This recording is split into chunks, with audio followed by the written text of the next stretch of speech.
Boa noite a todos. Muito bem-vindos aí a quem já está entrando. Estamos aí com 12 participantes. Expectativa de um grande número de pessoas assistindo esse webinar, o último do ano da Sobrice.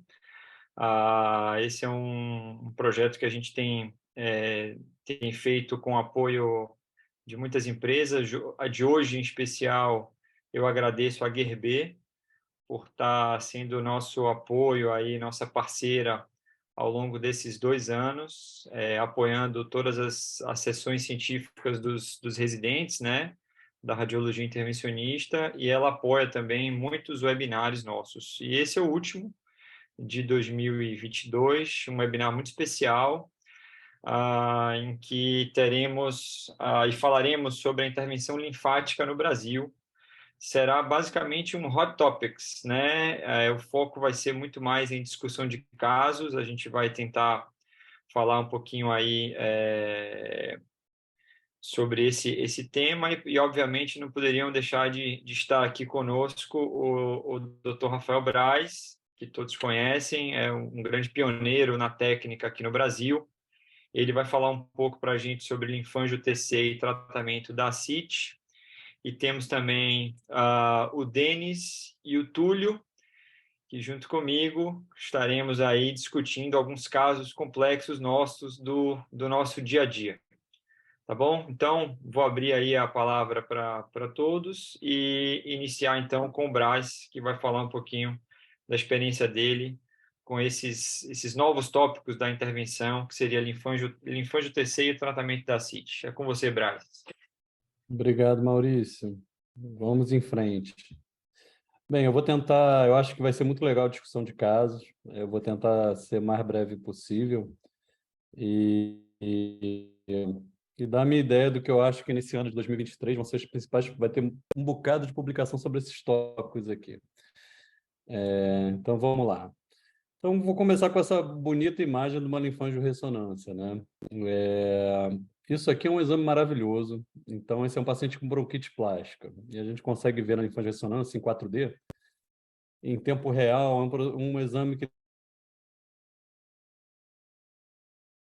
depois que puncionou os linfonodos, foi no máximo 10 minutos para fazer uma criança, e a gente vê esse refluxo em tempo real, em 4D, e já dá uma noção boa da anatomia, né? É um exame maravilhoso, mas quem consegue fazer linfangio A linfangiossonância, ela tem alguns problemas técnicos, né, para ser realizada. Primeiro, o ideal é você ter essa mesa.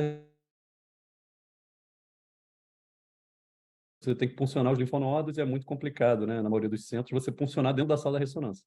Você precisa de ultrassom, de agulha e etc. E você, se pegar numa maca, tentar passar o paciente para a mesa da ressonância, a agulha sai dos linfonodos e você precisa das agulhas nos linfonodos para injetar o gadolínio. Além disso, as bombas, em geral, elas são duas bombas, né? Uma gadolínio e uma soro para injetar um acesso. A gente precisa inverter isso. Precisa que a cabeça do gadolínio injete para os dois linfonodos, né? As duas agulhas que estão nos linfonodos ao mesmo tempo. E por incrível que seja, é difícil conseguir inverter esse Y, né? Você precisa ali de uma fêmea para dois machos. E isso não é um conector que geralmente se encontra no tal. Mesmo tudo seguir. Às vezes o técnico não sabe fazer ressonância, né, para o D, né? Você tem que, né, um semelhante, uma radiografia em 4D coronal.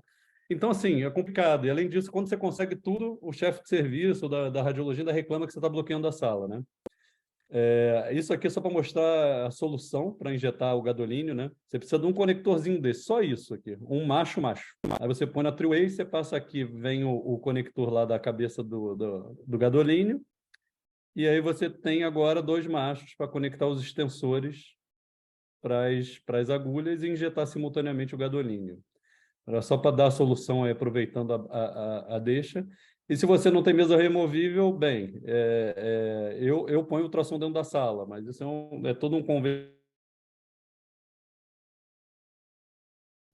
E você tem que entrar em contato com o físico do hospital para ele te dar esse mapa aqui. Toda a ressonância, a sala de ressonância tem que ter esse mapa. Ele tem que te fornecer esse mapa, e no próprio mapa já vem escrito isso aqui, ó. Além dessa faixa azul aqui de 200 Gauss, é seguro para metal. Então, o ultrassom fica o mais perto, geralmente, do pé possível, mas você tem que ter esse mapa aqui, tá? Para ter segurança, e o físico tem que concordar. Então, o que que tem de novo, né? A linfangiotomografia. E aí você não tem um problema do magneto, e é rápido, né?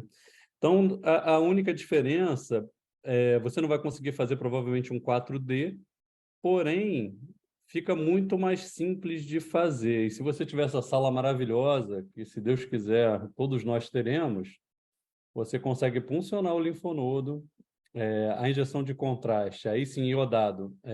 Os que eu tenho feito, eu tenho diluído meio a meio, meio ml por quilo, no contraste diluído, e a taxa de injeção vai de 0,2 a 0,3 ml por segundo, dependendo do tamanho do linfonodo, se você está muito estável ou não. E se você tiver essa sala, você consegue injetar o iodo, faz a tomografia e na própria já está na mesa para fazer a intervenção. Você diagnostica, vê com calma e você já pode injetar o gadolínio do próprio linfonodo e sua embolização, enfim, sua intervenção linfática. E aqui algumas imagens, você vê, aqui é com lipiodol, mas na tomografia fica muito semelhante, te dá uma noção muito boa do que você vai fazer realmente. E eu acho que a gente vai aprimorar a técnica, vai sair bastante artigo sobre isso no próximo ano. E acho que em breve a gente vai usar bastante mais a linfangiotomografia e vai popularizar o diagnóstico das anomalias e fístulas linfáticas. E aqui um caso cedido pelo Max Zitkin, olha como fica bonito aqui quando você vai fazer você está fazendo uma intervenção para enteropatia perdedora de proteína, você pode ter uma dúvida aqui do refluxo para o duodeno, mas quando você faz a tomografia, e aí pode ser um cone-beam CT, você vê o duodeno todo cheio de contraste aqui. E aí você não tem dúvida do que você está fazendo e realmente pode ajudar muito. Então, uma coisa que eu ter sempre em mente, eu acho que pode ser usado o cone-beam CT mais do que a gente usa, e a tomografia vai ser usada cada vez mais. E agora indo para o tópico da ascite, mas não só ascite, né? É um conceito que eu sempre bato na tecla, não existe líquido fora do vaso que não seja linfa, tá? Desde o edema na perna, ao vulgo seroma, a ascite, ao derrame pleural, tudo é linfa. Tá? O sistema linfático é o único sistema capaz de promover a absorção e retorno do líquido intersticial. Então, todo o líquido intersticial, esse é um conceito que a gente tem que ter. É linfa. E, talvez, para tratar a insuficiência cardíaca congestiva, né, o edema oriundo da insuficiência cardíaca congestiva, principalmente com fração de ejeção normal, que isso existe, está sendo cada vez mais divulgado, ascite, e qualquer refluxo, né, abdominal de líquido e do fígado, e aí está a enteropatia perdedora de proteína, talvez esses pacientes tenham uma estenose fisiológica do torácico, né? Uma coisa congênita ou adquirida, e talvez essa indicação cresça muito, né, nos próximos. Para exemplificar o potencial de você drenar o duto torácico, aumentar a drenagem, se é um paciente, um bebezinho recém-nascido com linfodisplasia congênita, incompleta nasarca, tá? Ele foi levado para uma linfangiorressonância, e aí a gente não vê direito o duto torácico. Por que que não vê? Porque o gadolínio ele vaza muito mais rápido, né, do que o lipiodol e ele entra na veia. Então, ele não subiu porque a pressão para subir está muito alta. Ele foi para o lugar mais fácil, mas o duto torácico existe. Na verdade, ele tem uma estenose do duto torácico. E aqui foi possível botar um catéter multiperfurado dentro do duto torácico e exteriorizar o duto torácico com uma bolsa coletora, aqui 12 horas após o mesmo bebezinho. Então, você vê todo esse líquido intersticial, tudo isso é linfa. Você aumentando a drenagem do torácico, você provavelmente vai ser capaz de melhorar ou de tratar várias doenças em que a gente está, na verdade, embolizando as fístulas, né? Tratando a consequência, o ponto final, mas talvez a angioplastia torácica aumente muito a sua indicação. Tá? Esse é um artigo de 2 anos atrás, já estudando, onde os autores estudaram os pacientes com insuficiência cardíaca congestiva, mas com fração de ejeção preservada. E, pasmem vocês, pode chegar a 20% dos pacientes com insuficiência cardíaca, eles têm fração de ejeção preservada. E aqui eles já concluem que estes pacientes, na verdade, todo o edema e todos os sintomas de insuficiência cardíaca congestiva são devido a uma drenagem linfática deficiente e que ela pode representar um novo alvo terapêutico. Hoje em dia, já está começando a ser desenvolvida a mensuração do fluxo linfático dos pacientes. Isso é uma técnica de linfangiorressonância que eu acho que vai ser aprimorada e a gente vai ter uma arma muito interessante para indicar esse procedimento. A gente vai saber quem tem uma drenagem linfática adequada pelo duto torácico e os pacientes que têm uma drenagem deficiente, além do estudo anatômico. E provavelmente a gente vai ter um grupo de pacientes com insuficiência cardíaca com indicação desse procedimento. E eu acho que não vai demorar para esses artigos aparecerem. Então, eu acho que nesse ano já começa a aparecer. É sempre bom mostrar esse caso, porque é a primeira vez que eu vi a CIT com meus próprios. Então, esse é um paciente sem cirrose, com a CIT refratária com insuficiência cardíaca congestiva. E quando você faz uma linfangiografia hepática, o que a gente começa a ver é literalmente o lipiodol pingando para a barriga. Está gotejando. Então é isso, né? A linfa, ela é a ascite, na verdade, ela é um refluxo, né? Principalmente do fígado, quando é transparente, e quando ela fica quilosa, que passa a ser um extravasamento do mesentério. Também, uma coisa importante é que os pacientes cirróticos, né, inclusive no Child Pug, um dos fatores para a gente mensurar é o nível de albumina no sangue. Porém, a linfa que vem do fígado, ela tem entre 70% a 80% da proteína do plasma. E se você está perdendo, inclusive fazendo parátese de injeção, na verdade, isso é um outro conceito que está mudando. Pode não ser uma produção ineficiente do fígado cirrótico, você pode estar simplesmente perdendo. E demonstrar que os pacientes com ascite são aqueles que têm os níveis de albumina mais baixos séricos. Então, tem chance da gente mudar o nosso conceito de função hepática, a partir do momento que a gente sabe que a ascite vem do fígado e é rica em albumina e proteína. Então, esse seria o gráfico, né, do que acontece. E a gente pode, provavelmente, tratar isso também. Em vez da gente... As primeiras tentativas foram embolizar a linfa hepática, como nesse caso aqui. Pode ser que o que a gente tenha que fazer seja a angioplastia do duto torácico, aumentando a drenagem linfática do fígado, tirando essa hipertensão, né? Esse paciente foi feito a embolização, ele melhorou, tá? Ele foi feito a embolização do linfático hepático, ele passou aqui em vez de 2 vezes por semana paracentese, para uma paracentese de 3 litros a cada 2 semanas, mas depois de 5 a 6 meses ele piorou. Por quê? Porque a gente não consegue, na verdade, embolizar isso tudo, né? E a hipertensão linfática aqui no fígado, congestiva, continua, né? Então, talvez o alvo tenha sido errado. E no cirrótico, isso aqui é uma figura do Netter da década de 80, né? Então, a gente já viu o que já era sabido, que quando você tem cirrose, você aumenta a hipertensão sinusoidal, e aqui nos sinusoides também estão os linfáticos, que raramente são desenhados, mas eles estão ali no espaço de dissimol, eles tentam compensar esse líquido que sobra. Num cirrótico, o fluxo pelo duto torácico é até 10 vezes maior do que numa pessoa normal, e aí a capacidade se limita pela junção linfovenosa, que é o duto torácico, aqui onde ele entra na veia, na junção. E o que a gente tem visto cada vez mais, e aí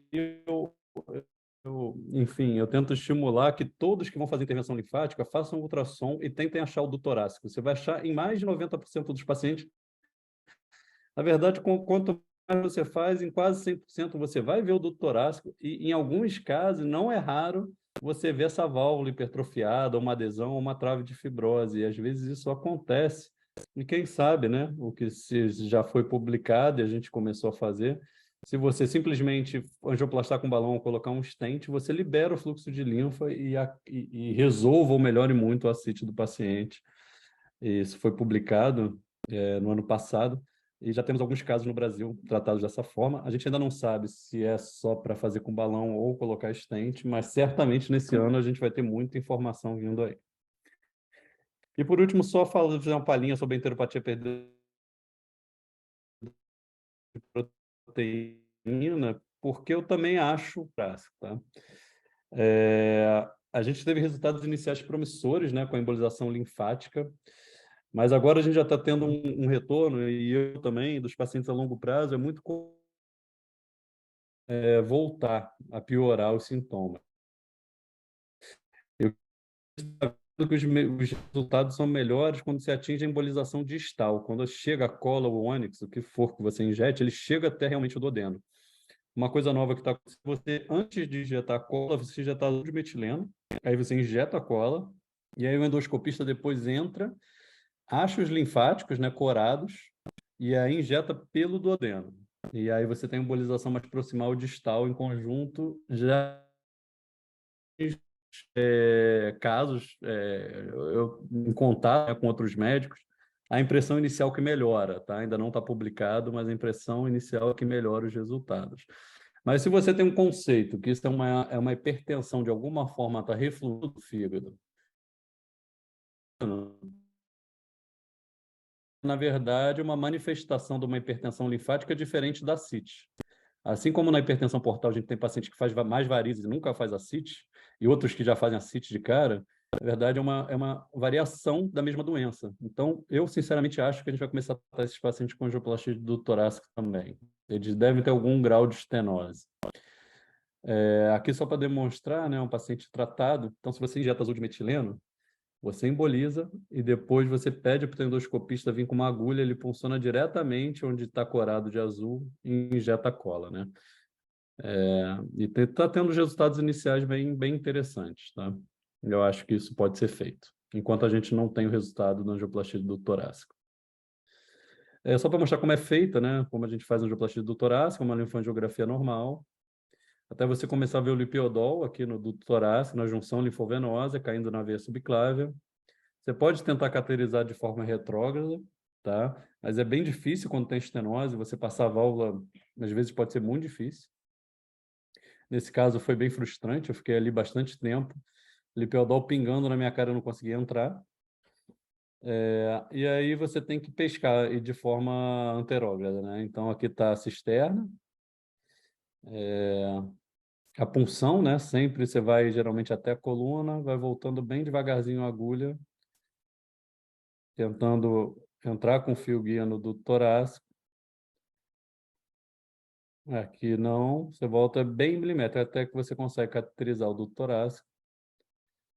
A ideia é passar o fio guia para a veia, aqui passando o microcatéter por duto torácico. Essa entrada é importante, o acesso não ser tão agudo, porque você pode ter essa dificuldade para entrar. Lembrando que você está cruzando, aqui no caso, eu estou cruzando o estômago. E aí, quando a gente faz a injeção, aqui que você sempre vai ver nesses casos, né? Você faz a injeção, você começa a ver refluxo para o pescoço, para o braço. Demora bastante para você ver o contraste indo para a veia. Você vê um refluxo importante. E quando tenta passar o fio guia aqui, às vezes é bem difícil. Mesmo com microcatéter, bem com suporte. Essa estenose, realmente, eu estou vendo que ela é cada vez mais real, né? E cada vez mais frequente do que a gente imagina. Depois de muito tentar, você passa, né, para a veia, passa um laço, pesca o guia, que foi pelo lado direito, foi mais fácil, enfim, para trabalhar, para não ter que inverter ninguém na sala. E aí, quando você faz a angioplastia, olha o tamanho da cintura, né? Isso era uma paciente com ascite quilosa, que eu embolizei e ela voltava a ter depois de alguns meses. Já tinha feito 3 sessões de embolização. E a melhor melhora que ela teve foi após a angioplastia de ducto torácico, só com balão. E aí, quando você injeta depois da angioplastia, você não vê mais refluxo para lugar nenhum e um caminho livre para o contraste para o sistema venoso, né? E era isso que eu queria falar hoje. Obrigado. Muito bom, Braz. Obrigado. Essa experiência realmente é fantástica. Essa imagem é muito bonita, né? Depois da angioplastia, o contraste indo para a via subclávia fácil, assim, né? É um Isso é procedimento que uma está coisa. engatinhando ainda, mas eu acho que esse ano eu acho que ele vai quase virar adolescente já. Acho que vai aparecer muita coisa aí. Muito legal. A gente não tem assim nenhuma pergunta aqui. Não sei se o Túlio quer comentar alguma coisa, o Denis, sobre a aula do Rafael. É interessante, Senão, né? a gente... O segmento desse caso, Rafael, da angioplastia, depois, no fim, se manteve isso? Cara, uma paciente que eu já tinha feito 3 embolizações. Por um momento ela ficou quase um ano curada, mas ela voltava até a CIT. Assim, a CIT voltava tipo 9 litros em uma semana, por semana, drenando. É uma paciente com linfodisplasia, pelo menos esse é o diagnóstico até o momento. E aí, de 9 litros por semana, já faz deve ter, eu acho que um ano, essa angioplastia de duto torácico. Atualmente, ela drena uns 6 litros a cada 2, 3 semanas. Mas e por um momento, era tipo 3 litros por mês. Então, assim, teve uma melhora impressionante com uma sessão. Talvez ela tenha refeito a estenose. E eu estou no processo de convencê-la a gente fazer mais embolização e, né, cateterizar o duto torácico, deixar um fio químico cateter lá, viu algum vazamento, emboliza percutâneo e faz outra angioplastia. Ô, Rafael, o que que faz você decidir em colocar stent ou não? Então, ela é uma paciente jovem, né? Essa paciente tem 38 anos. Eu estou um pouco receoso ainda de botar stent, porque é na veia, né? A extremidade vai ficar na veia. Eu vou ter que anticoagular ela, provavelmente. Eu acho que num paciente, por exemplo, se é um cirrótico avançado, eu ficaria menos receoso de botar um stent, sabe? Já é discrásico, plaquetopênico, etc., né? Não é uma paciente que não tem nada disso e é jovem, eu acho que a chance dela trombosar esse stent é muito alta, sabe? E aí talvez eu crie um problema pior do que ela já tem, né? Eu estou receoso nesse caso. Mas essa resposta a gente ainda não tem, essa que é a verdade. Então, eu estou numa tendência a fazer balão em todo mundo primeiro, indo mais devagar. Mas, nitidamente, se eu tivesse botado no stent ali, eu garantiria um fluxo maior, com certeza, mas com risco de trombose. Então, acho que é individual ainda, a gente não tem essa resposta.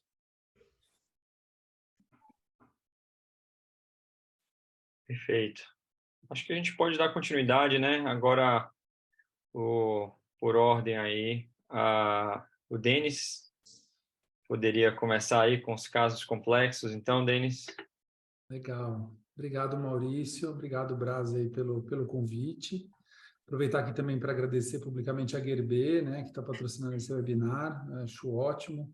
E é um produto que tem tudo a ver, né? O Lipiodol aqui, junto com tudo isso que a gente usa, esse Lipiodol. Aliás, precisamos trazer mais Lipiodol para o Brasil, que eu estou quase sem aqui.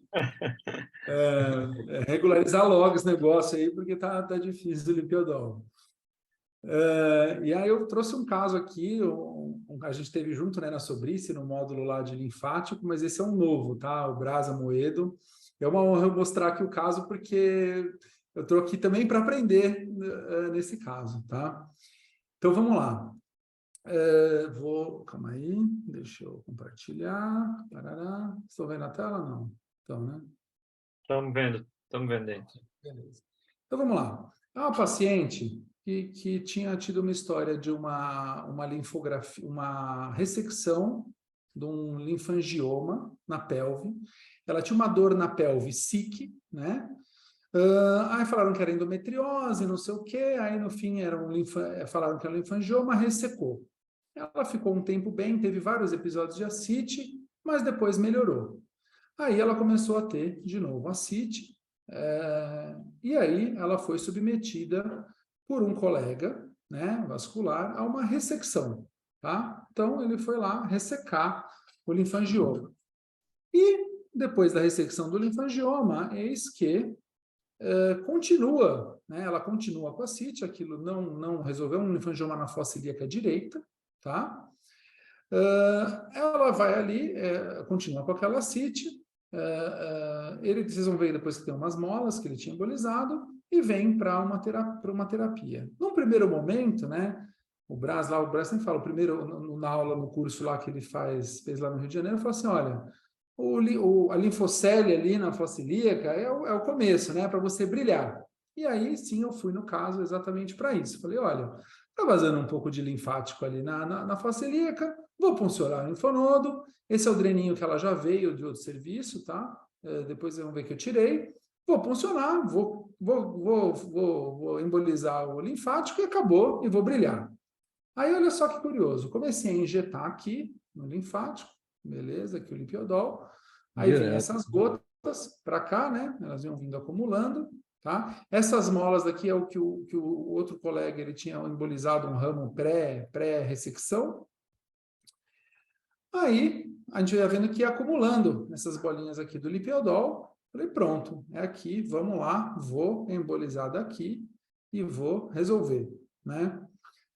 Pois bem, aí, num primeiro momento, só voltar aqui, a cola, né, ela não progrediu tão bem, né, até essa região que estava extravasando. Aí, o que eu falei? O que eu pensei? Vou funcionar aqui no trajeto. Aí, olha só, eu funcionei no trajeto, e que ele espalha por esses canais linfáticos, né? E esse cara, eu falei, vamos lá, bora colocar cola aí. Isso tudo é cola, injetando cola com lipiodol. Vamos embolizar. Eu falei, estou fechando tudo aqui e vou embolizar aqui. Aí fiz até uma segunda punção naquela parte que estava extravasando. Olha só como ele extravasa, né? Vocês estão vendo, né? Extravasa lá para a cavidade.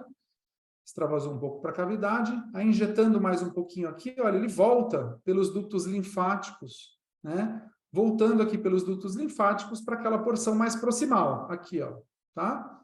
Acho que vocês vão ver aqui agora. Tá, aqui já foi. Aqui, então, injetando ali, e ele volta ali, tá vendo? Fazendo esses canais aqui de volta para aquela região da fossa ilíaca. Aqui só mais uma imagem mostrando. Aí eu pensei, e aqui por último, né? Troquei aquele dreno que estava, e aí por último coloquei um outro dreno. Olha que curioso. O dreno, aquele lipiodol que tinha caído na cavidade, com a cola, ele sai aqui, ele vem e aspira aqui para o dreno. Aí eu pensei, puxa vida, brilhei, né, Brás? Falei assim, brilhei. Fechei lá o fístula, parei a CIT, melhorei, vou brilhar, maravilha. Mas eis que a paciente não melhora, né? O famoso brilhei, só que não. Aí, vamos lá, vamos fazer o quê? A mulher continua com a CIT quilosa, vamos fazer a linfangiorressonância. Aí, fui lá, levei para a linfangiorressonância, a gente injetando contraste, via que, na verdade, não era um ducto corado, parecia como se fosse ainda um resto de linfangioma, uma mave linfática e tudo mais. Então, a gente via esse monte de enovelado aqui que vocês estão vendo. Vocês estão vendo o mouse, né? Aqui é um monte de enovelado aqui, e aqui embaixo, aqui no fundo do saco posterior, o extravasamento. E o que chamava atenção, né, é que isso aqui meio que subia, né? Vinha aqui para cima e depois juntava aqui na região aqui do lado da coluna, mas não formava aquele ducto bonito lá que nem o Brás mostrou e uma cisterna do quilo. Isso que eu estou te mostrando é a melhor imagem, tá, Brás? É o melhor aqui que tinha, era um negocinho aqui. E aí ficava... Parece que está fugindo para a veia, né? Está indo para a vertebral, né? Já está forando a veia. Aí, eu falei assim, puxa vida, aí que nem, né, você ensina a gente lá no curso, eu falei assim, poxa, se tem quilo, né, se é branca, se tem triglicéride, não é só da perna, porque se fosse da perna seria um linfático translúcido, e ela não era 100% quilosa, mas também não era 100% cristalina. Então eu falei, tem que ter alguma coisa aqui, nessa imagem aqui que tá, sei lá, será que o cara na primeira cirurgia cortou a raiz do mesentério e tudo mais? Vamos embolizar com ônix, que esse negócio vai espalhar e vamos tratar isso aqui como se fosse uma MAVE, só que linfática. Aqui só que aparecia só isso, não aparecia exatamente uma cisterna. Aqui o pós-contraste tardio, né? Então todo o enoveladão aqui, os pontos pretos eram o que eu já tinha embolizado. Aí vamos embolizar com ônix e vamos encher esse negócio de ônix. Separa aí uns 8 frascos de ônix e vamos fazer. Aí, quando eu já fiz a radiografia simples, no segundo procedimento, vê que aquele acumulado aqui da cola com lipiodol, ele já tinha meio que se desfeito. Ele tinha caído aqui para a cavidade, né? Então, eu interpretei dessa maneira, né? Que meio que não segurou, vamos dizer assim, dentro do linfático. Aí, aqui. O que eu imaginei? Eu falei assim, olha, tem a raiz do linfático, do mesentério, que está cortada aqui. Então, eu vou entrar com o lipiodol pela esquerda, vou cateterizar o ducto, fazer o negócio retrógrado de pescar o guia, e vou vir injetar o ônix de cima para baixo, que é para fechar exatamente aqui que deve estar vazando alguma coisa do mesentério, que vaza linfa quilosa aqui. Eu fechei o de baixo, falta fechar o de cima. Vou tentar vir retrógrado. Só que na hora que eu injetava aqui do lado esquerdo, ela vinha, só que não subia, gente, não ia para cima. Vocês vão ver aqui nas próximas imagens. Ele vinha, fazia esses acúmulos aqui, os linfonodos, e de repente eu vejo que ela começa a passar para o outro lado. Alguma coisa que eu estava interpretando aqui, que era a raiz do mesentério, ou alguma raiz aqui, que aqui era o vazamento do linfático quiloso. Pois bem, vamos lá. Aí começa a acumular isso aqui, né? Eu falei, puxa vida, isso aqui é um pedaço do linfangioma que foi cortado. Vamos fazer o quê? Bora enfiar a agulha aqui, né? Vamos enfiar a agulha aqui, como eu fiz aqui, fiz a agulha, e injetei, e comecei a injetar ônix, isso aqui já com injeção de ônix, e isso ia espalhando por esses canais, e uma parte vinha para cá. Falei, pronto, né? Tá vindo para baixo, tá vindo para cá, tô fechando o vazamento que vem do mesentério. E essa paciente vai melhorar. De quebra, aproveitei o resto do ônix, funcionei aqui na metade, funcionei mais aqui, fui injetando, e de quebra, funcionei de novo aquele mesmo lugar, e vamos, injeta ônix. Isso foi, acho que uns 8 ou 10 frascos de ônix aqui, ó. Então, só para mostrar, aqui injetando, e realmente, de fato, ele ia espalhando pelos canais linfáticos. Aí eu pensei assim, puxa, fechei para baixo, fechei para cima, fechei aqui em cima a junção com o meso, essa paciente vai melhorar, e tá maravilhoso. Aqui, ó. Aqui o ônix indo exatamente por aquele trajeto que vazava na cavidade. Eu fui injetando devagarzinho, né? Até isso aqui parar. Pois bem, aqui eu vou avançar. E aí deixei esse aspecto final. Isso tudo aqui em cima é ônix, isso eu interpretei como a raiz do mesentério, é ônix, isso talvez um resto do linfangioma, isso a comunicação, fechei tudo. Né? Falei, pronto, agora não tem o que fazer, né? Tá? O negócio vai decolar. Aí, beleza, paciente, não, isso aqui, desculpa, é a linfangiotomo, né, que nem ele mostrou, eu faço muito no DynaCT, sabe, gente? Eu faço muito no DynaCT, e aí, para mostrar, né, o negócio ele não estava na cavidade, não estava no interstício, né, ele vinha exatamente ali da raiz do meso, lá em cima, vinha aqui para essa parte atrás do psoas, e vinha descendo. Então, esse é um DynaCT imediatamente pós a embolização. Aí falei, pô, agora eu brilhei, né? Só que não, né? O paciente continua com a cite quilosa ali, saindo pelo dreno, aquela coisa toda. Vamos fazer o quê? Eu falei, foi falta de ônix. Vamos embolizar mais, né? Tem coisa aberta aí, vamos embolizar mais. Aí eu comecei a falar assim, nossa, deixa eu injetar esse negócio para cima, porque eu preciso pegar esse ducto que vai para o intestino. Alguma coisa do intestino está vazando aqui, né? Aí funcionei aqui, e taca-lhe ônix, né? O pessoal do ônix ficou feliz aqui, do lipiodol e do ônix. Até subir bem aqui, nessa aqui na raiz mesentério. Eu falei, pronto, agora eu vou fechar essa raiz do mesentério, um pouquinho foi para o lado esquerdo aqui, como vocês estão vendo aqui, falei, pô, estou fechando todas as saídas. Aí de quebra ainda peguei do outro lado, aqui, e vim funcionar algum desses ductos para injetar, ó, vocês vão ver aqui, eu consegui funcionar. Ele, de maneira nenhuma, ele subia para ducto torácico, para a cisterna do quilo, nada.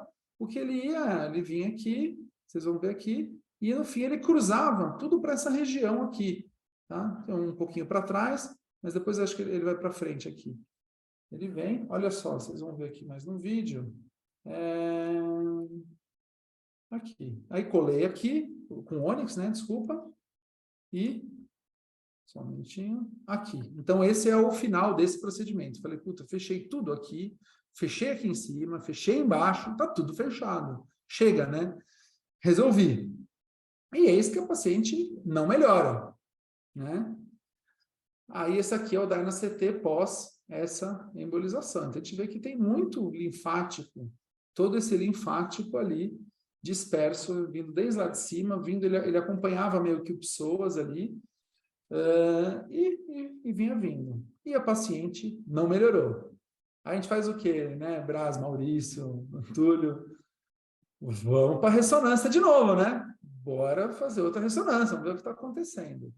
E aí, faço outra ressonância, a gente vê ainda que tem um monte aqui de vaso linfático, mas aí deu para ver bem, vocês não tem que acreditar em mim, que o vazamento ele era aqui, do lado do colo do útero. né? Então ele fazia essas formações e quando eu estava já injetando o ônix aqui mais anterior, ele subia. Mas o vazamento ele era tinha um vazamento bem aqui. Nunca justificou a questão de entrar, de eu falei, pô, mas aqui não devia ser quiloso, devia ser só linfático cristalino, e sempre acetiquilose. Aí eu falei, ok, bom, eu não estou conseguindo chegar mais nessa área, vamos fazer, agora vou fazer o negócio transvaginal. Vou funcionar esse negócio transvaginal. Aí aqui está uma parte dessas formações císticas, vê que assim no ultrassom até passaria batido aqui, né? E aí, Brás, fiz um negócio, Maurício, Túlio, fiz um negócio, falei assim, vou fazer um negócio para ver como é que é, né? Funcionei o linfonodo, aqui está uma porção mais cística, ali que dava para ver via transvaginal. Funcionei o linfonodo e injetei microbolha no linfonodo. Falei, vamos ver. Vamos ver se esse linfático está vindo daí. E veio mesmo. Ó. Então, aqui, injetando microbolha pela punção do linfonodo. Aqui estão aquelas coisas císticas e elas vão enchendo devagarzinho pelo ultrassom com microbolha. Aqui, ó, já uma fase um pouco mais para frente, ó, toda aquela parte ela se enche com microbolha via punção linfática, né? Essa é inédita, hein, Brás? Aí, com inveja aqui. Aí eu peguei, funcionei direto, né? Funcionei direto esse daqui e falei, cara, o ônix não está segurando. O problema é o ônix. Vamos injetar cola. Cola bem concentrada aí, porque não nem precisava enxergar a radiopacidade. Vamos injetar a cola, sei lá, quase que pura, vai. E injetei a cola aqui. Realmente o negócio ocupava, né? Esse é o aspecto aqui final, né? Então eu consegui encher toda essa porção de baixo aqui e fechar tudo isso daqui, né? Aí, assim, pô, agora sim, né? A verdade é que, assim, infelizmente é um caso sem um final muito feliz. Por quê? Aqui, ó, linfangiotoma, né? O DynaCT pós. Então, mostrando de novo aquele mesmo aspecto aqui. Agora vocês vão ver aqui na paroterina, na região paroterina. Aqui, ó. Eu consegui encher tudo aquilo lá. Então, de fato, eu enchi todos aqueles bolsões com cola. Falei, pô, agora resolveu, né? Tá vendo? Só que não resolveu. E aí, a paciente, bom, depois de 5 procedimentos e tal, eu encontrei um cirurgião, né? Que ele vai me operar com um robô. E aí, levou ela para uma nova cirurgia, operou. Ela não me contou muitos detalhes, mas ela falou que passou muito mal na cirurgia, ficou 1 mês internada, com parenteral e tudo mais. Foi para casa e tá com ascite de novo. E quilosa. Né? Então, é um caso já de 2 cirurgias, né? É um caso que eu queria mostrar aqui.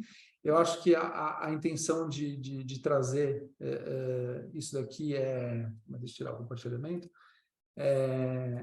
A intenção é mostrar várias técnicas. Um caso simples, que na verdade não é simples, uma MAVE, e trazer aqui para discussão.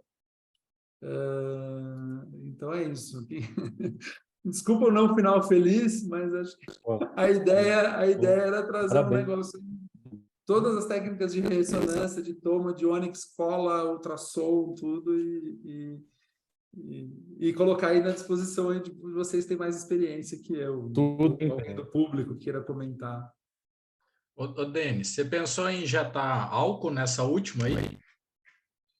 Já que você estava bem certeiro no acesso? Sim. Eu não estava com álcool pronto naquela hora. Eu fui injetando cola. E ele realmente ficava ecogênico. Você viu? Ele encheu todo, né? Você viu até na toma, ele tá cheio o negócio de cola. E é cola boa, assim, cola concentradinha, assim, sabe? Não é cola diluída, sabe? Não é ônix, não é cola. Essa assim. E é engraçado que ela melhorava, ou dizia que melhorava um pouco depois do procedimento. Cara, a minha impressão ali...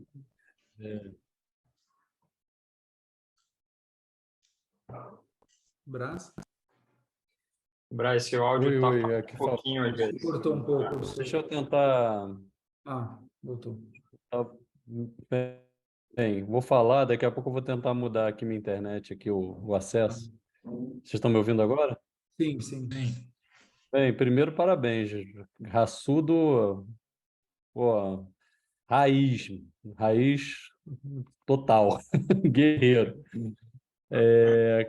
Cara, aquela linfangio-ressonância ali me deu uma impressão que é um caso de alguma estenose. A gente vê essa linfangio-ressonância é típica de quando você tem uma massa paciente oncológico, que começa com a citiquilosa, que tem vários linfonodos retroperitoneais, é exatamente aquela ressonância, linfangio-ressonância. Você vê ele na pelve, liga, de repente some tudo, vai para a veia. E às vezes você vê, você ainda viu o duto torácico lá.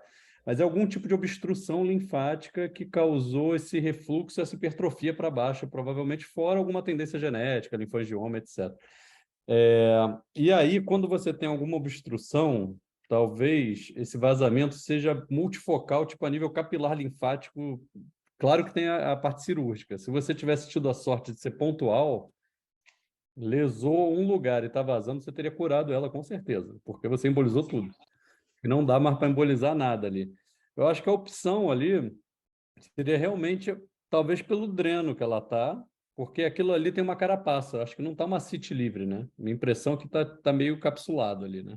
Não, não, é livre, é livre, é livre. É livre, né? É Então livre na então pelve, é não é problema do uma, álcool. não, não é uma cápsula, não, ele vai. Se você está livre na peritônia, aí você não pode injetar álcool, né? Senão você vai fazer uma peritonite química horrorosa. Mas se tivesse encapsulado uma ideia, eu já tive 2 casos assim. E aí o que eu fiz foi o seguinte, eu já estava contraste pelo dreno até aparecer um linfático, até refluir o contraste. Aí aquele volume que eu injetei era o volume que eu ia injetar de álcool. Aí eu deixava o álcool lá um tempão, aspirava, tá transparente, injetava de novo, até vir ele ficar turvo, com debris, sabe? Realmente esclerosar. Essas 2 vezes funcionou. Mas talvez nesse caso, vale a pena tentar uma angioplastia de duto torácico. Ela tem alguma obstrução. Quando o contraste sobe, para e vai para a veia, é porque não está, entendeu? O gadolínio já acha o caminho para a veia logo. Então, alguma obstrução ela tem. A dificuldade no teu caso é porque você assim está muito bem embolizado. Eu não sei como é que vai ser a progressão do lipiodol para você conseguir fazer angioplastia do torácico, né? Se você tenta vir por cima direto, não dá, né? Pela veia sem ter noção, é difícil. Mas Eu dá acho para que tentar. seria a única alternativa, porque de todas essas vezes, viu, Brás? Eu não mostrei aqui, mas não, lipidol, às vezes a segunda, outra que eu fui do outro lado. Quando eu fui do outro lado, eu fui nesse intuito, né? Cara, não sei, a gente tem, você viu, Não sobe, né? linfografias prolongadas. Você Eu consegue. trazia a mesa, escopava lá em cima, não tinha uma gota lá em cima, cara, não tinha nada, Você, nem em Simão, nem na metade, nem em lugar nenhum. você consegue ver o duto torácico por ultrassom ali na veia, onde ele entra, dá para enxergar? Não tentei ainda isso. Eu acho O que você que pode fazer assim, ver onde ele é, deixa uma agulha só para orientar onde ele está, no raio-x, uma agulha não fura ele, sabe? Deixa em cima dele, bem perto da veia. Aí você vai ter o ponto onde ele entra na subclave ali, na junção, né? Aí com o catéter você tenta entrar retrógrado. Deixa a agulha só para você saber onde ele está, sabe? E aí você fica cutucando ali até ver se consegue entrar. É uma ideia. E aí você tenta embolizar lá embaixo, mas na saída faz uma angioplastia, entendeu? entendi. É uma ideia, mas, cara, você foi muito, acho que eu não iria tão além, cara. Você está de muito parabéns e invejas boas aqui. Obrigado. Fantástico o caso, gente. Parabéns mesmo. Tem uma pergunta. Olha o nível do nosso público aí. O Sérgio Sierri, da Argentina. Ô, Sérgio, tudo É, bem? monstro sagrado aí das Ah, intervenções, das que honra. malformações vasculares e tal. Ele pergunta assim, doxiciclina, se doxiciclina seria uma opção, né? Daí eu estendo também, eu sei que doxiciclina a gente não tem aqui a forma líquida no Brasil, né? Mas eventualmente uma bleomicina que é mais, Popular. né, amplamente disponível Comercial, né? aqui, se vocês teriam pensado nisso aí, ou o fato de estar livre contraindicaria de alguma forma, vamos discutir um pouco isso aí. É, Eu não faria pelo fato de estar livre, né? Porque tudo que você injetar talvez vá para o peritônio, né? Se fosse a malformação tivesse lá no começo, certamente, né? Acho que essa seria a primeira conduta, né? Tratar com agente esclerosante e tal. Com bleomicina e o que eu aprendi com você, né, Maurício? Bleo mais polidocanol ali, eu gostei dessa. Mas eu acho que como está livre o peritônio, qualquer agente esclerosante que você injetar, você vai fazer talvez uma peritonite química, né? Eu acho que é um risco, né?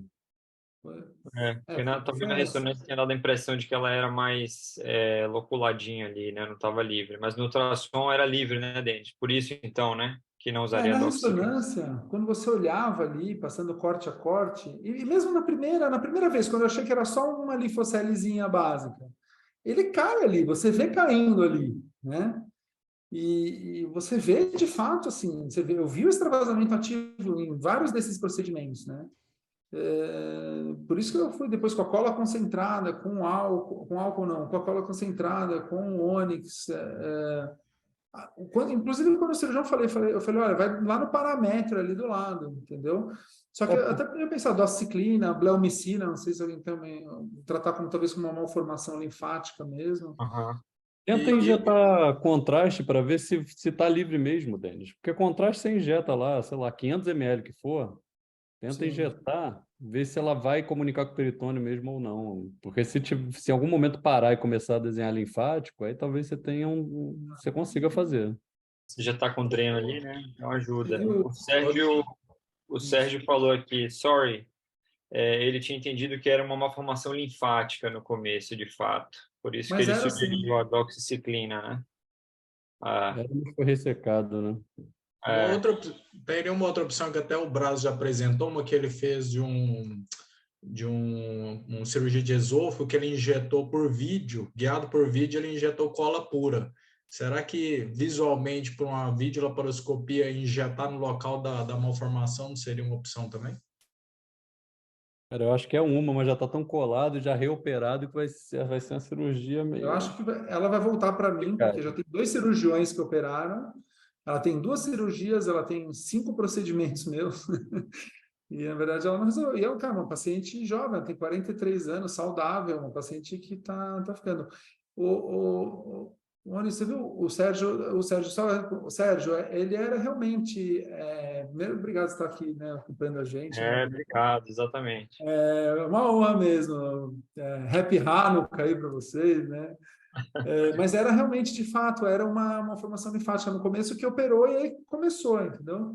Então, a minha impressão é que talvez a primeira cirurgia dela foi o grande erro, porque talvez tinha uma malformação linfática, que ela estava com alguma dor pélvica, endometriose, não sei o que, vamos cortar tudo, e aí ele deve ter cortado, de fato, um monte de ducto, ali a hora que ressecou.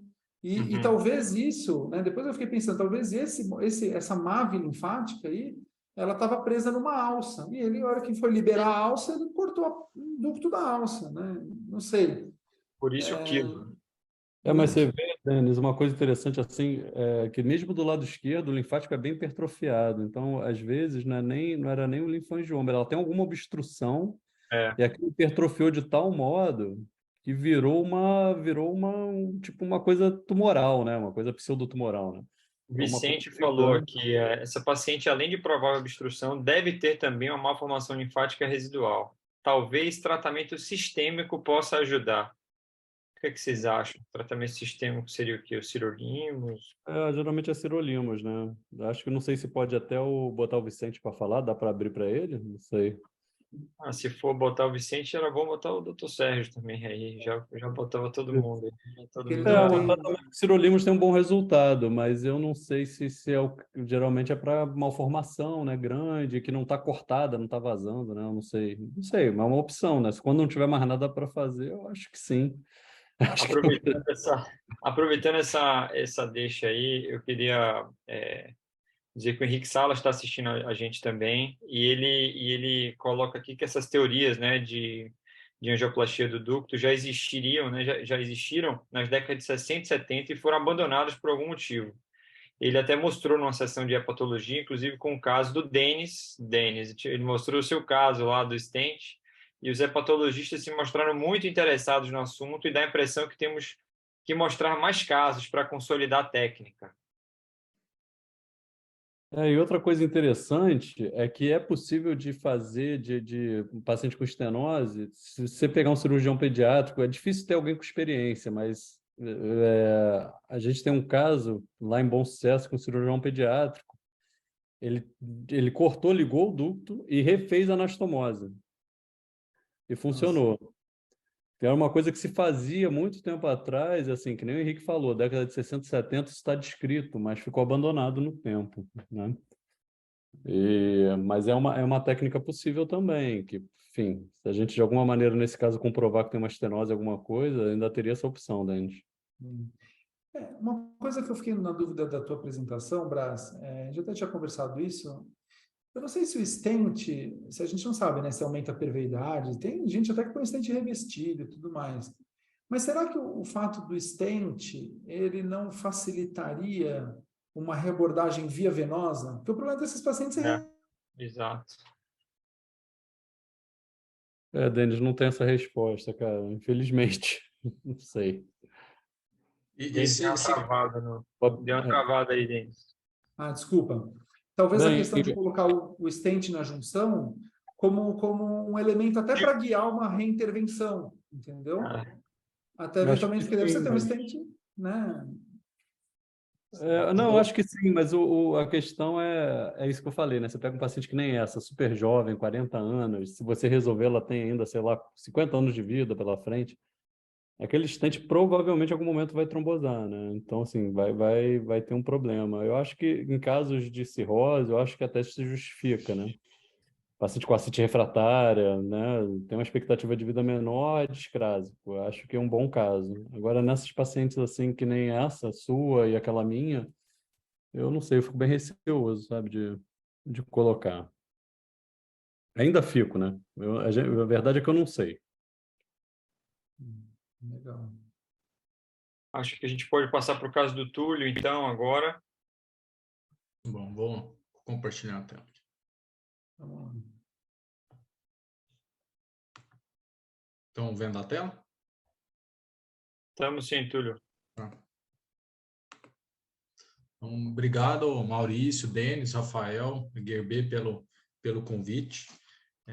O meu caso, fiz junto com o saudoso Rafael, que me ajudou nesse primeiro caso de intervenção linfática. Acho que dentro dos que foram apresentados, acho que ele é o menos complexo. Então, é um paciente masculino de 70 anos, sem comorbidades. Ele operou em uma cidade vizinha, que é Uberlândia, uma nefrectomia total esquerda por uma neoplasia. Foi deixado um dreno na abdominal e foi retirado no primeiro pós-operatório com apenas um líquido seroso, 100 quilos, sem linfa, coisa habitual de uma cirurgia abdominal para nefrectomia. Porém, após a retirada do dreno, começou a vazar esse líquido meio leitoso, amarelado. Em alguns aspectos, a família foi tirando foto meio sanguinolento e foi reencaminhado para o urologista que operou e reinternaram ele aqui em Uberlândia e tentaram fazer tratamento clínico com nutrição parenteral, porém sem sucesso. E esse era o abdômen que ele apresentava alguns dias antes de encaminharem aqui para eu tentar fazer o caso, né? E ele em nenhum momento foi realizado. Túlio, eu só estou vendo a primeira página, eu não estou vendo as outras, não. Só estou vendo o primeiro slide. Eu não sei se o pessoal está vendo os outros. Acho que tem que botar no modo apresentação aí, Túlio. E ir passando. Agora passou. Vocês viram? Essas estão vendo? Estão vendo Estou essa? vendo. Tá. Uhum. Então, esse abdômen é o que foi encaminhado para tentar ajudá-lo, né? E em nenhum momento foi feito alguma paracentese de alívio nele, mas era típico do que estava vazando, era uma ascite quilosa.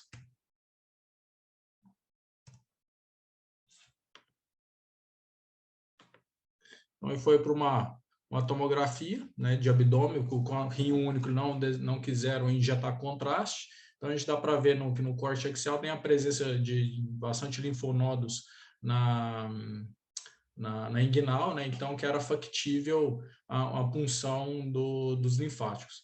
E uma coisa que nós identificamos que seria um possível linfonodo calcificado, aqui onde poderia ser a saída dos vasos renais, né? E que provavelmente também seria o local do nosso vazamento. E no outro corte, que nós podemos dizer que é a calcificação, que também seria uma provável topografia da saída saída e entrada dos vasos renais, e que com certeza seria um alvo de punção do nosso vazamento. Então, no dia no dia do procedimento, nós puncionamos o abdômen com dreno Dawson-Miller 14 frente. Saiu aproximadamente quase 5 litros, né, de ascite quilosa, e daí fomos para a linfangiografia.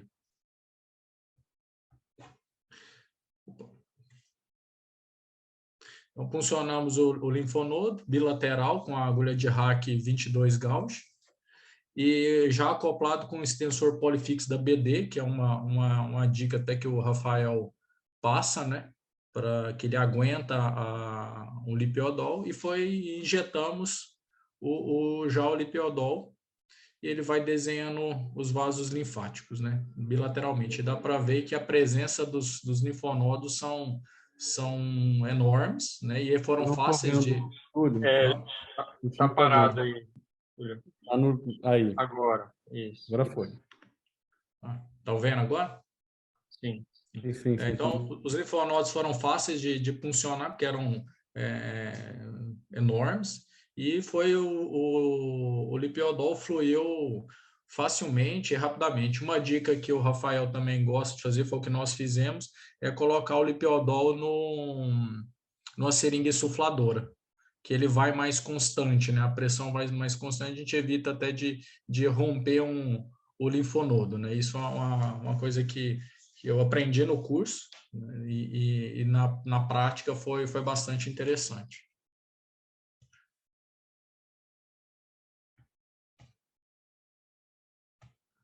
Bom, na linfangiografia a gente observa o vazamento para a cavidade abdominal, e era justamente onde estava aquele linfonodo calcificado. O que nós fizemos foi a técnica do Rafael, técnica transtudo, né? Funciona diretamente o alvo, né? E sem pensar no que vai encontrar pela frente, né? Então, foi com a agulha de Shiba 21 gauge, e técnica transtudo, e sem ter receio do que transfixar, né? Nós já vimos isso até no grupo da Sobre Isso, uma experiência lá de transfixar uma alça com agulha e sem o vazamento, né? E a punção, e observa que o lipiodol vaza diretamente para a cavidade abdominal, e onde que era o rim esquerdo, né?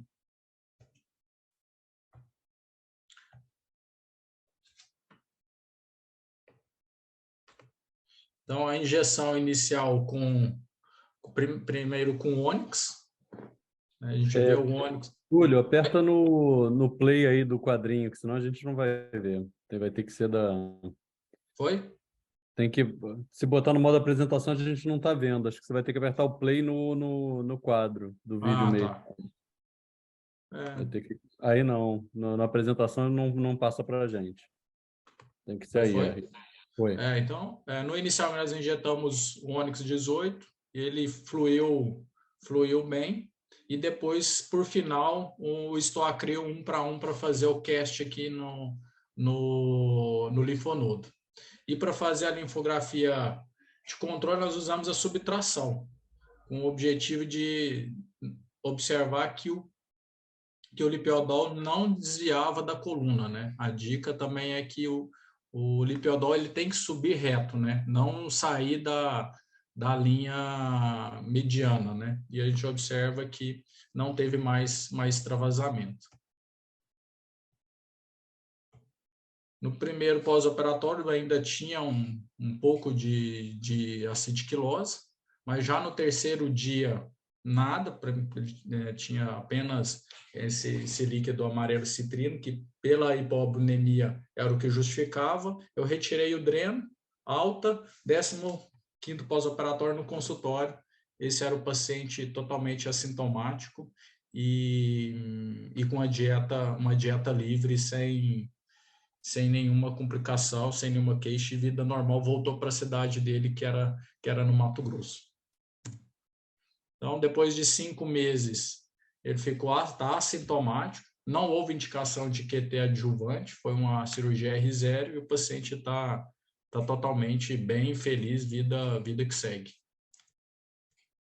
Obrigado. Era o meu caso. Bom, foi bom, né? Um final feliz, né? Senão o povo desiste de fazer. A técnica não é minha, não. Eu só apelidei, tá? Ainda bem, o pessoal tem que achar que dá certo, né? Exato, Dani. Mas Às vezes tem que dar certo. o quão importante vocês acham esse mapeamento antes por imagem, o fato de vocês terem feito nessa tomografia, terem visto aquela tomografia? Eu acho que isso tudo, estudar bem o caso antes, ajuda bastante, né? Vocês terem visto aquele linfonodo ali paravertebral esquerda, etc. Eu acho que ajuda, né, Túlio? Qual foi a sua impressão aí? Tem feito isso? Sim. Como foi meu segundo caso, né? Não, o meu primeiro caso complexo foi esse, mas meu segundo caso que eu fiz aqui. Então, a dica de identificar um possível local de vazamento, isso com certeza ajuda, né? Minha formação é em cirurgião vascular, então eu tenho que aprender isso, né? A ter um olho de radiologista para identificar esses possíveis vazamentos. E com a ajuda do Rafael, com certeza, foi o sucesso, né? Mas ter um olho treinado para identificar um possível vazamento, com certeza ajuda.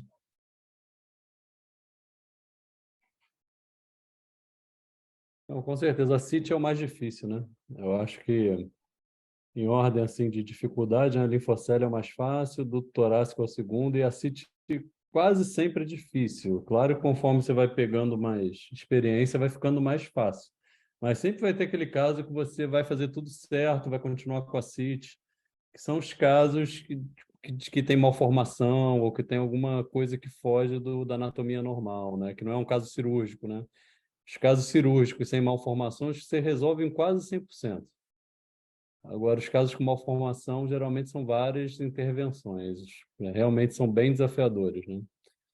E em algum momento, talvez, é o que eu tinha falado na aula, né? Eu acho que a angioplastia do torácico vai crescer muito. Eu acho que muito desses casos que você vê muito linfático, né? Você pega uma ressonância com T2 e você vê aquelas massas linfáticas, né? Cadeia ilíaca, retroperitoneal, muitos deles vão ser por uma estenose do torácico. Acho que a gente vai acabar chegando nessa conclusão em algum momento, sabe? Que é mais frequente do que a gente imagina. Mas parabéns, Túlio, muito bom. Foi muito bom ter ido aí te ajudar. Obrigado pela oportunidade. Agora, uma dúvida. Na falta do lipiodol, o que fazer? Lá na escopia, na linfangiografia. Cara, eu acho que você vai ficar muito restrito, porque qualquer contraste que eu comecei a fazer alguns com contraste iodado, né? Ele até fica um pouco, mas dificilmente você vai conseguir manter ele até a cisterna. Porque os linfonodos têm veia, né, de drenagem. E ele é hidrossolúvel, né? Ele acaba escapando antes de você ter uma linfangiografia confiável para funcionar, sabe? Se você tiver um vazamento ali de linfocele perto, inguinal, você até consegue fazer com contraste normal. Mas você ainda vai precisar do lipiodol para injetar cola. Aí você pode fazer com ônix, né? Eu acho que seria a única situação que você ainda consegue tratar sem lipiodol, mas prejudica muito, né? E o lipiodol é terapêutico, né? Lembrando, né? Em torno de 56% das situações, o próprio lipiodol vai curar o vazamento, né? Então, ele é diagnóstico terapêutico, acho que é fundamental. Essa porcentagem ajuda muito a gente, né? quando não é Com cer- possível caracterizar o ducto, você reza para estar no 56 aí e muitas vezes resolve. Bom, legal. Deixa eu mostrar então os meus. Túlio, acho que você tem que descompartilhar. Meu foco vai ser um pouquinho diferente, assim, não tem assim um caso. Vou dar uma pincelada no até muito do meu dia a dia. Foi legal que quando a gente postou o webinar da Sobrice, até no grupo da Sobrice, né, muita gente falou, poxa, tem muita gente fazendo caso em pediatria e tal. E foi legal porque eu tenho feito bastante caso em pediatria. Eu hoje trabalho aqui em 2 hospitais grandes. Um deles é só hospital pediátrico, que é do SUS exclusivamente, tem cirurgia cardíaca para congênita, e o outro é a Santa Casa da Bahia, que também tem. Então, eu vou falar um pouco de malformação linfática e um pouco de intervenções em pediatria, né? Eu acho muito legal esse tema, mas é muita gente que me pergunta, né, sobre, e tem algumas dúvidas e tal, então eu vou falar um pouquinho de uma maneira geral. Esse é o clássico, né, da malformação linfática, cervical. O hospital que eu trabalho chama Martagão Gesteira, né? Quem quiser dar uma pesquisada aí, é um hospital muito legal. A gente ajuda muitas crianças aqui na Bahia e no Norte e Nordeste inteiro. Então, isso aqui é o clássico, né? A gente vê essas formações uniloculares muitas vezes, por um septozinho que tem alguma vascularização, etc. Coisa muito anecóica, né? Você funciona, é aquela linfa bem citrina, né? E aí a gente trata, tem diversos agentes para tratar isso aí. O Sérgio Sierri pontuou muito bem. É uma pena a gente não ter essa doxiciclina líquida aqui no Brasil, então nos resta muito fazer esses procedimentos com a bleomicina, que é um agente que no final das contas eu uso bastante, estou tomando todos os cuidados, viu, doutor Sérgio, com os adesivos, os micropores, etc. Lembrar que pode sim marcar bastante a pele depois. A bleomicina tem essa característica, mas no final das contas é o que a gente pega no dia a dia, isso aqui. Lembrar que as malformações linfáticas, elas podem aparecer em qualquer topografia, né? Lembrar das malformações linfáticas abdominais, né, pélvicas, etc. O Denis mostrou uma que provavelmente iniciou assim. Esse caso era um caso de uma criança que estava indo para o centro cirúrgico a segunda vez. Ele veio fazer um mapeamento antes de ir para o centro cirúrgico, eu bloqueei a subida dele para o centro cirúrgico na hora, a gente tinha bleomicina. No mesmo momento, a gente funcionou, guiado por ultrassom, tomo. Lembrar que essas malformações linfáticas, elas não necessariamente precisam ter esse aspecto citrino, elas podem ter essa coloração mais hemorrágica, mais fluida ou menos fluida, em diversas tonalidades. Lembrar que as malformações linfáticas, elas podem sangrar, podem ter debris, né? Você pode conseguir ver diferentes intensidades de sinal, por exemplo, no T2 aqui. Essa é uma paciente que a gente tratava bastante, ela em São Paulo, na época, no C. Camargo. Ela vinha se queixando do aumento do volume abdominal, uma paciente com síndrome de Proteus, e tem essas malformações linfáticas não só intracavitárias, mas olha o baço dessa paciente, basicamente é uma malformação linfática multiloculada aí, e ela tem uma baita esplenomegalia por conta disso. E a gente funciona aquela malformação linfática maior, com a intensidade de sinal mais baixa no T2, obrigatoriamente você sabe que não é citrino, né?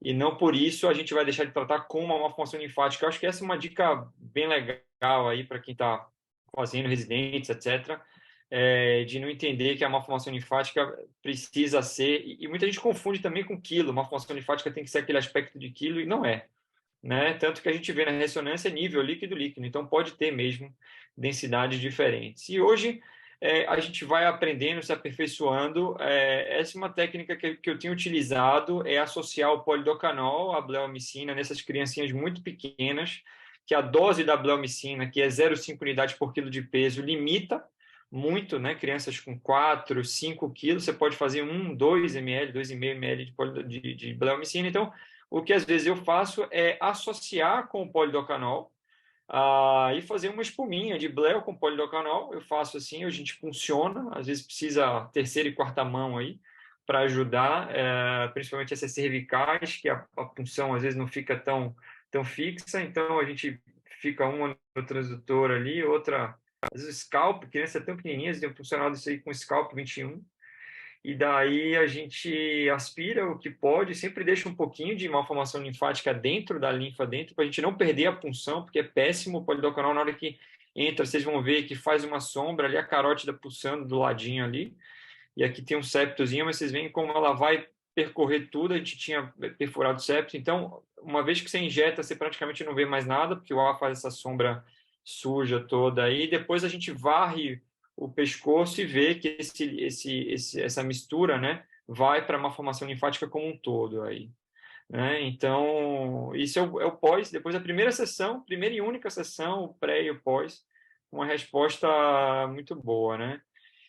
E a gente tem, de fato, usado a bleomicina com boas respostas para vários casos, muitas vezes dramáticos, assim, dessas malformações que, por vezes, precisam de 2, 3, 4, 5 sessões, aquela malformação linfática que a gente está acompanhando. Hoje a gente acompanha mais de 60 pacientes com consultório, etc., ambulatórios, os pacientes todos retornam, e resultados muito interessantes aí, né? Inclusive para essas malformações retroorbitárias também, lembrar que é possível a gente fazer isso aí, às vezes guiado por tomo, por ultrassom, uma associação de métodos, e injetar a bleomicina, que é um agente bem seguro nessas localizações onde, por exemplo, o OK432 daria bastante resposta inflamatória, que é uma coisa também pouco disponível aqui hoje em dia no Brasil, já que a gente não tem doxiciclina, vamos de bleomicina mesmo, com boas respostas.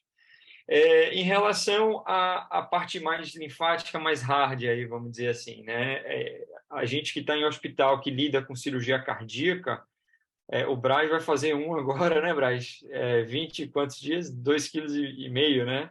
Vai ser, Tem 2 meses de vida. 2 meses de vida. É 3 Pois é, quilos. 3 quilos. É isso aqui, mais ou menos, né? Isso aqui talvez um É. pouquinho menor. Veja a minha mão aqui, né? Tirando um pouquinho depois do procedimento, eu fiz questão de bater a foto para vocês entenderem o tamanho dessa criança. E o maior desafio aqui, no final das contas, é achar um linfonodo. Eles são praticamente assim virtuais, né? Vejam que quando a gente punciona, eles extravasam bastante, etc. Mas com fé, uma hora ou outra a coisa progride e pode subir, pode pegar o caminho aqui dos linfáticos pélvicos e tal. Nesse caso, eu até vi a opacificação do que teoricamente seria uma cisterna, mas a gente não consegue ver muito bem, mas a gente consegue ver o ducto torácico sendo pacificado pelo lipiodol de uma maneira ascendente. Eu te confesso que numa criança com 2 quilos e pouquinho, eu fiquei com bastante receio de puncionar a cisterna do quilo. Funcionei poucas vezes, tentei progredir poucas vezes e me confiei muito nos 56%. E no final das contas deu certo. Eu não consegui cateterizar o ducto, era muito, muito assim pequeno. Talvez foi um dos primeiros casos, assim, um dos casos menores que eu já fiz. Agora, depois desse, talvez me crie um pouco mais de coragem aí, de talvez tentar funcionar um pouquinho mais. Mas no final das contas, esse caso foi bem, evoluiu bem e melhorou o quilotórax apenas com a linfangiografia. E esse é um segundo caso, uma criança que a gente teve, né, de qualquer forma, algum sucesso, mas percebam como é diferente quando você tem linfonodos um pouquinho maiores, você vê que você vai de 2 meses para 11 meses, o fato de você ter linfonodo mais visível, melhor caracterizado, você consegue progredir melhor o lipiodol, e nesse caso a gente conseguia ver bem aqui a cisterna e as gotinhas do lipiodol progredindo através do ducto torácico, a gente conseguiu puncionar. Eu não consegui navegar tão bem com o microcatéter aqui e o microguia, e aí no final das contas eu fiz uma injeção de cola um pouquinho mais proximal, fiz uma 3:1, mas a gente conseguiu controlar bem a ascensão da cola e a gente conseguiu ocluir todo o ducto torácico, e essa criança evoluiu muito bem com resolução do quilotórax de uma maneira até bem rápida. Então, eram esses os casos que eu queria mostrar. A gente fica aberto aí para discussão. Parabéns, Maurício. Sempre aprendendo contigo. Muito bom. Bons esses casinhos aí, né? A gente tem feito muito aqui. Engraçado que há 2 anos atrás, quando eu voltei de São Paulo, eu voltei voraz, né?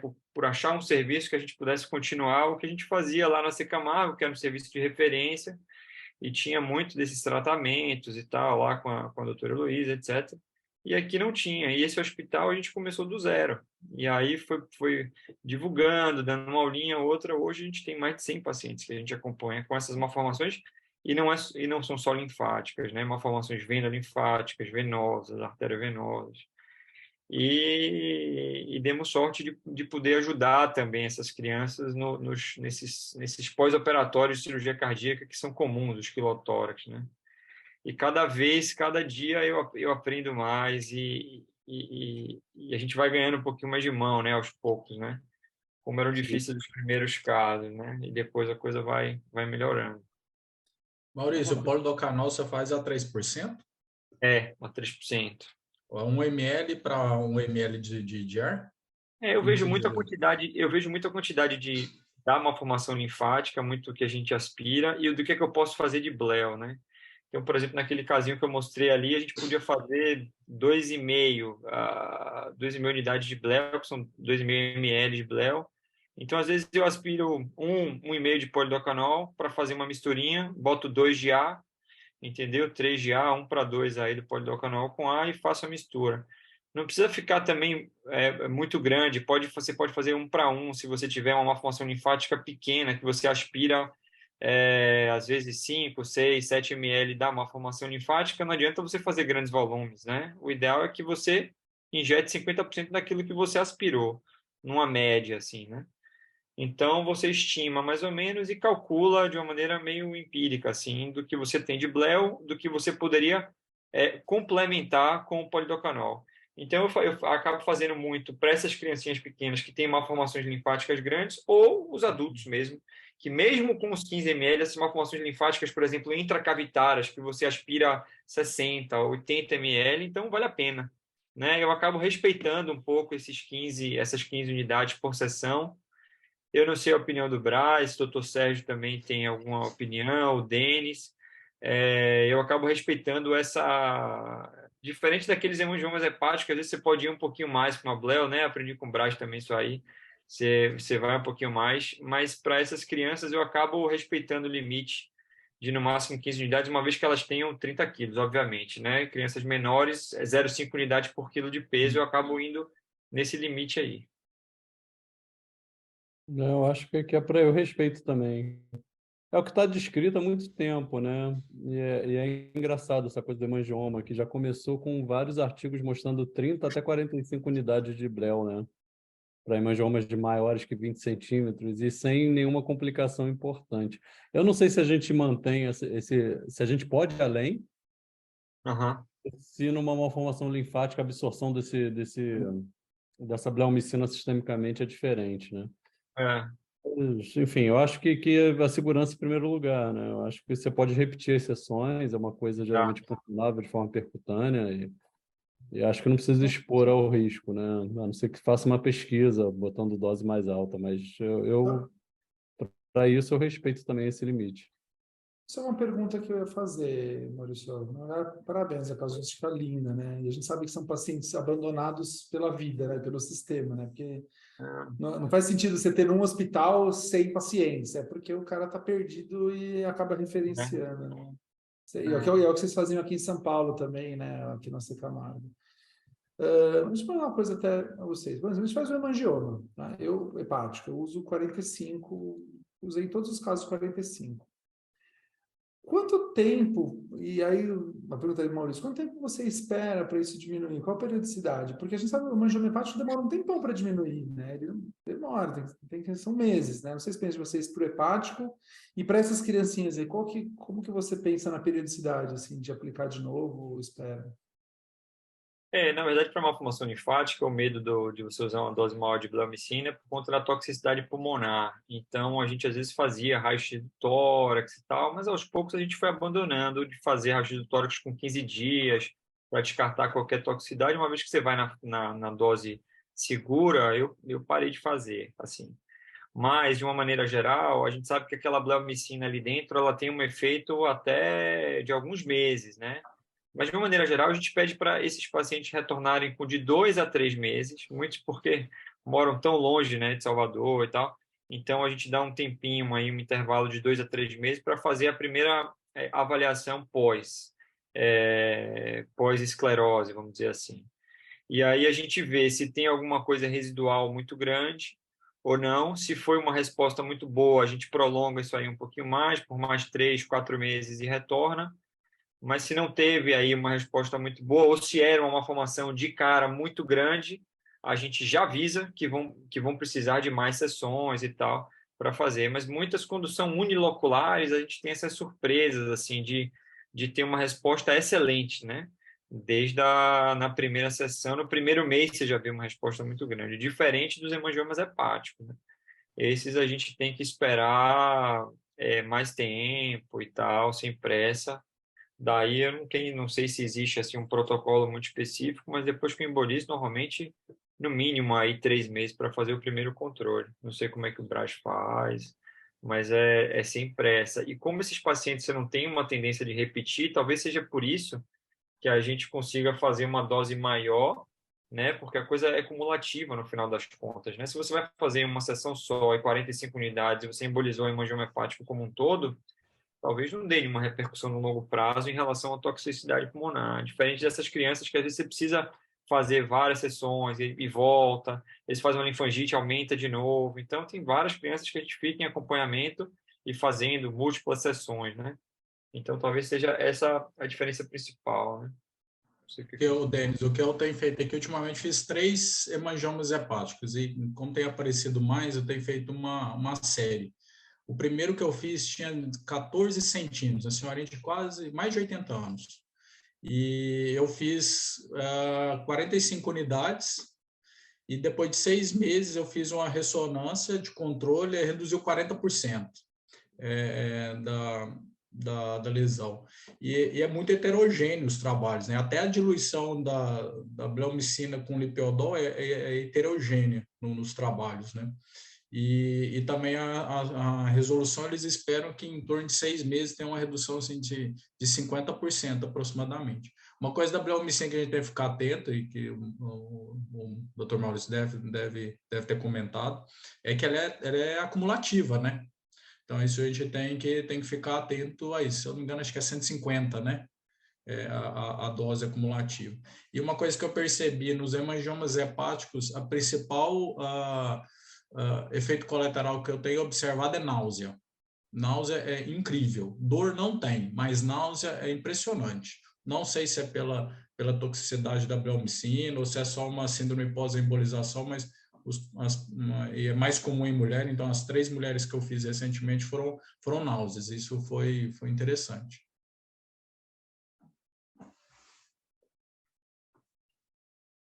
o Brás quer comentar? Não, em relação ao linfático, eu acho que você matou a charada, né? Eu acho que 15, porque você provavelmente vai ter outra sessão, né? Então, acho que é bom respeitar os 15, porque para chegar a 45 não custa muito. E o... Não, o hemangioma hepático eu fico impressionado, porque realmente eu tenho sido muito tranquilo pós-operatório, eu não tenho tido muita náusea, não. Nem dor. Às vezes você pega uma hemangioma de 20 centímetros, você acha que com aquela experiência, né, que você fazia quimioembolização com lipiodol, você pega um tumor grande, o paciente sim, ficava muito nauseado, nem queria voltar para uma segunda, né? Mas para hemangioma eu acho muito mais tranquilo, curiosamente, assim. A gente deu uma experiência boa, assim, um pós-operatório bom. Não sei de vocês, mas tem sido bem tranquilo, assim. Eu tive uma paciente que falou de náusea, mas era uma náusea ok. Ela falou, doutor, só náusea, mas nada assim, que tinha que tomar remédio, vomitando. Os outros pacientes, nada demais, assim. A maioria também nada, a mesma coisa que você falou. Mas uma paciente eu tive que ela foi 1 mês falando de náusea, assim, para mim. Interessante. Tem sido tranquilo por enquanto. Não tive Acho que nenhum talvez vá caso um pouco na linha da síndrome pós-embolização mesmo, você não acha? Mais do que qualquer outra coisa, assim, do que a bleomicina em si, efeitos colaterais, etc., porque de fato a gente não vê. Então, acho que talvez seja mais isso mesmo, né? Paciente para paciente. Sim. Deixa eu ver se a gente tem mais alguma pergunta aqui. Puxando esse gancho do hemangioma hepático, vocês têm algum padrão de diluição, bleomicina com lipiodol? Cara, eu tenho feito 2 de lipiodol para 1 de bleo, mas eu tenho diluído cada cada 7,5 de Bleu para 2,5 ml, tá? Então, depois eu vejo, eu tenho uma regrinha agora que, enfim, eu estou pensando no linfático, Eu mas eu também posso faço mandar aqui também depois. assim, dois de lipiodol. E aí, por exemplo, você vai fazer 30 ml, aí você tem 7,5 de Bleu. Não, é cada 10 de Bleu para 2,5 ml de soro, de diluição. Então, você fez 30, aí você vai ter 7,5. Eu faço 30 até 20 centímetros. Acima de 20 eu faço 45. Aí, 7,5 eu diluo para 15 de lipiodol. E uma dica E boa, aí, diluiu para 20. aproveitando que a Gerber está patrocinando aí o nosso webinar, cara, eu sempre uso o Vectório. É muito bom, assim, cara, facilita muito. Tanto a hora de misturar, né? Quanto ele vem com a seringuinha de 1 ml para injetar, que, cara, você não tem... Chega a doer a mão na hora de injetar e misturar. Não sei a Sim. experiência de vocês. Mas com o Vectório fica muito fácil. Corrói a seringa, né? Corrói o êmbolo, né? Não Vai ficando muito fica, duro. Triway é ruim, fica duro. Cara, o Vectório é muito bom para fazer, assim, melhor ainda para hemangioma. E tem usado o microcatéter deles também, o Dracon. Eu acho um bom microcatéter, muito bom. Sim. Eles têm um kitzinho bem bom. Mas é isso, eu Você- tento fazer 2-1. E Lipiodol, quando é 45, aí ele vai ficar, vai ficar com um pouquinho mais ali de 12 ml, vai ficar com uns 15, mas aí eu ponho 20 ml de lipiodol, ponho o máximo de 20 ml, entendeu? Você Ah, dilui tá. com soro ou você já vai bleomicina com lipiodol? Não, vem a Bleu diluída já com soro, né, da farmácia, né? Sim, mas você E não aí vai redilui com Então, soro, não. Não, eu Tá? pego não, no Redilu não. Vai aquele de Também não, solução que vou veio lá, direto. 10 Uhum. unidades para cada 2,5 ml e o lipiodol vai direto.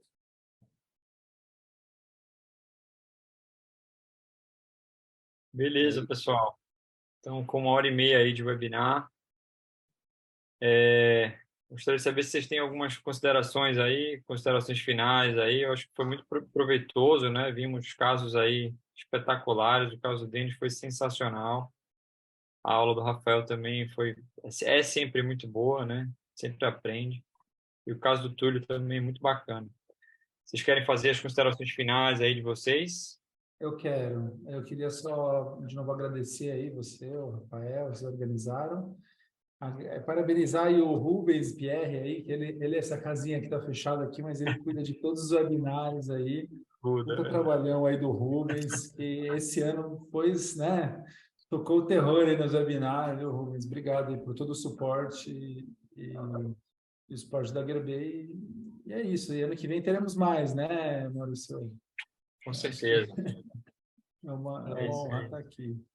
eu queria agradecer a todo mundo também, uma honra, assim, assim, pessoalmente eu fico muito feliz. Eu falei, mas não é brincadeira não. Eu acho que o Brasil é capaz, talvez perca só para os Estados Unidos, mas deve ser o país, se não é o que mais tem intervencionista fazendo intervenção linfática já, deve ser o segundo. E, cara, assim, eu acho isso fantástico, eu acho que é um campo que está crescendo muito e que me enche de orgulho, porque eu tive um empenho pessoal aí de desbravar e fico muito feliz de ter um monte de colegas aí que foi junto. Tá? Obrigado aí pelo convite e tô junto aí, porque precisar. E chamar os colegas que quiseram, né, ter outros casos, o Einstein, o Gobo falou, né, enfim, outros colegas, a gente no ano que vem fazer um outro chamando esses colegas, né? A gente continuar Boa, o tema. isso aí. Também Vamos gostaria fazer sim. de agradecer ao convite, ao Maurício, ao Rafael, ao Denis, a Gerber também pelo patrocínio. Obrigado pela oportunidade. E, se Deus quiser, ano que vem, mais webinars. Com certeza. Então é isso, já está no radar aí, então, para o ano que vem, com a participação dos colegas que comentaram lá, vai ser muito interessante ver o serviço de cada um, né? O que cada um tem feito de diferente aí nos seus serviços. Um abraço a todos, então. Obrigado, Guerreiro, mais uma vez. E uma boa noite. Boa Boa noite, noite. Feliz Obrigado. Natal, gente. Obrigado. Feliz Feliz Natal para vocês Natal. também.